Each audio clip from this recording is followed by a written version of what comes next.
Alrighty, you guys, so welcome to part 2 of The Charlie Show. I hope you took a look at part 1, because I just explained, how I have all my budget information, all of my, bills and stuff all in one folder, which can be very useful, especially when it comes to organizing all of your information to help you out with, your bills and keeping track of that stuff.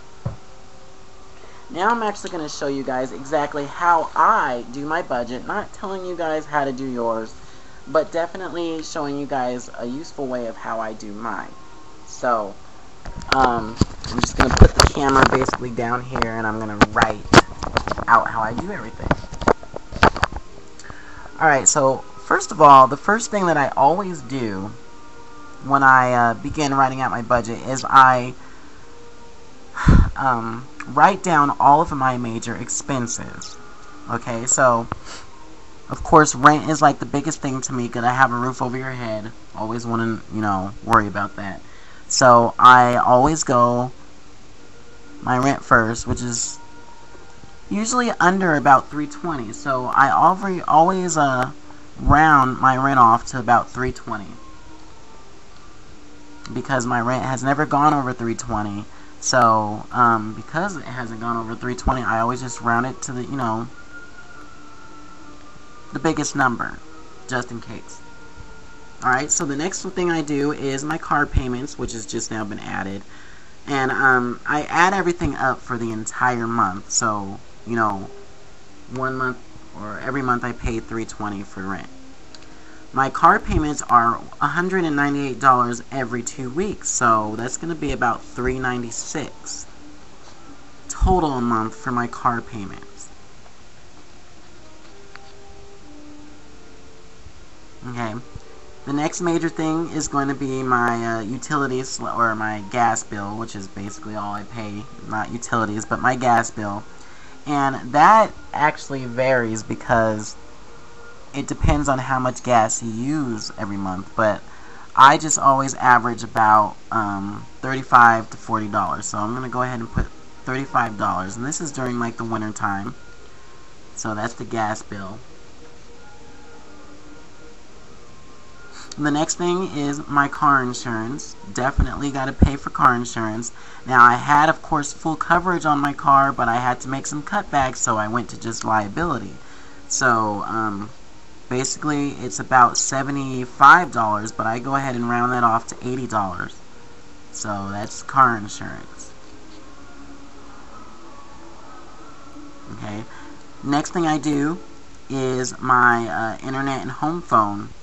Right now, I'm paying for just a basic home phone and my internet. Before, I had all these features on the home phone, which brought it up to about $92. But because I just took it down to basic and internet, that comes out to about $65 right now. And of course, another thing I was thinking about was just completely take off the home phone and have internet, because of the fact that I still have my cell phone. But my cell phone's always on and off, so no comment. But since this is a future budget, I'm going to go ahead and put my cell phone into that. And because of the fact that I don't talk that much, I just go ahead and do my cell phone at $35 with the plan that I would choose, which comes with 300 minutes and unlimited texting for the entire month. That's pretty much all I need. Of course, I put laundry for the month in at about $25 because of the fact that I mostly work, so that's all I really need for laundry every month. I didn't really used to put food into my budget because of the fact that I'm always at work and eating at work. But I might decide to have food in the house here, so I'm going to put $40 in for food for the whole month because I don't eat that much, so yeah. Gas, of course, for my car, I always put about $100 in for the entire month, so $50 a week.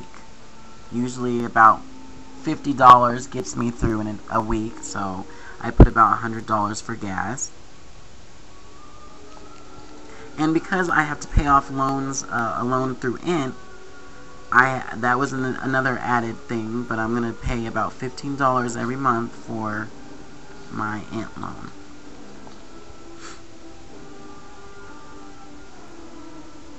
So, that right there, ladies and gentlemen, is pretty much my budget. I have to make sure I'm not leaving anything out. Utilities. Yeah, that's utilities right there, utility. Yep, so there we go. That's pretty much my major expenses, like the rent $320, car payment $396, gas, utility, insurance, internet, cell phone, laundry, food, gas, and loan. Now, of course, I want to add to this a savings plan as well. So I think like each check, you know, if it's possible, I want to at least put about, I'll say, $10 from each check into my savings account.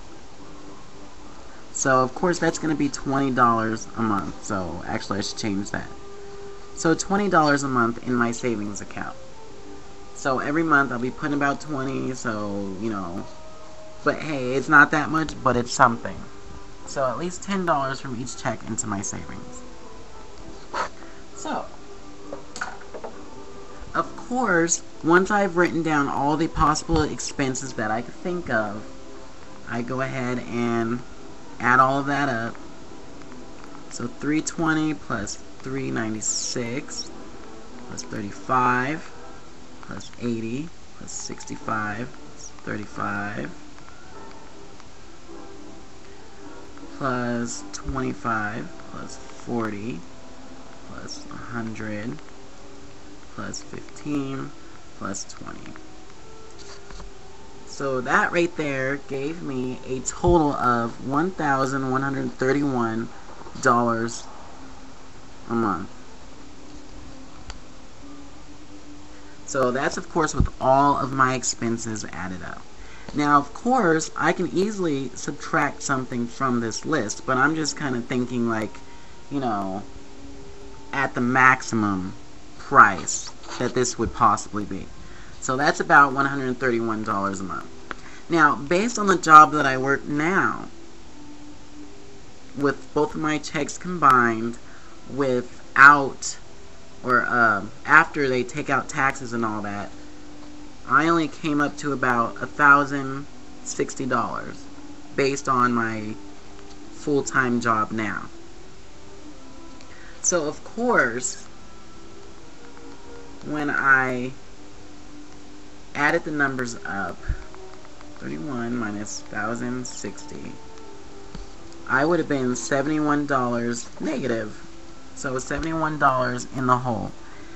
And this is exactly why I decided that another job was best, because even if I made more at this place, it would still be a stretch every month, because then you wonder, okay, well, am I going to have enough to cover that? Now, of course, this right here is based on the new budget that I want to go on from now on. So, you know, this isn't a final budget right here. But, of course, you know, I had to take out certain things and all that stuff. But this is the new budget I actually want to try to go by. So, of course, I need to make more than that right there. And, of course, you know, getting a second job would definitely help. Because if I'm only $71 away, then a new job, you know, having at least 40 hours, like, or 20 hours every 2 weeks or something, or every week would be like perfect. So that's basically how I write out my budget for the entire month. And of course that works for me. This is exactly what's easiest for me to do it, and I'm sure other people do it that way as well, but some people don't think to do it that way.